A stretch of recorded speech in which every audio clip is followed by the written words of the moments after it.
કેટલાક મિત્રો લો મેન્ટેનન્સ હોય છે. તેમને જાળવી રાખવા માટે બહુ પ્રયત્નો નથી કરવા પડતા. દિવસો કે મહિનાઓ સુધી વાત ના થાય તો પણ જ્યારે મળીએ ત્યારે કશું જ બદલાયું ના હોય. કોઈ ફરિયાદ નહીં, કોઈ ગેરસમજણ નહીં, ન કોઈ ખુલાસા આપવા પડે, ના અફસોસ જતાવવો પડે. આવા મિત્રો વાઈફાઈ જેવા હોય છે. રેન્જમાં આવીએ એટલે આપોઆપ કનેક્ટ થઈ જાય. જેને જાળવી રાખવાની ચિંતા કે જવાબદારી નથી હોતી, એવી મિત્રતાનો ભાર નથી લાગતો.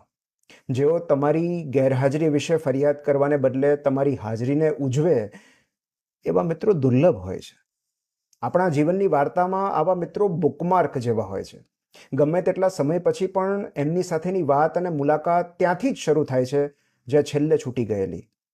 નો ડ્રામા, નો ડિમાન્ડ્સ, જસ્ટ પ્યોર અનકોમ્પ્લિકેટેડ કનેક્શન. એવા મિત્રો સાથે કેટલી ફ્રિકવન્ટલી વાત થાય છે મહત્વનું નથી, પણ જ્યારે વાત થાય છે ત્યારે કેવી ફીલ આવે છે એ મહત્વનું છે. આવા મિત્રો યાદ કરાવે છે કે ડિસ્ટન્સથી મિત્રતા ડાયલ્યુટ નથી થતી, અંતર વધવાથી આત્મીયતા નથી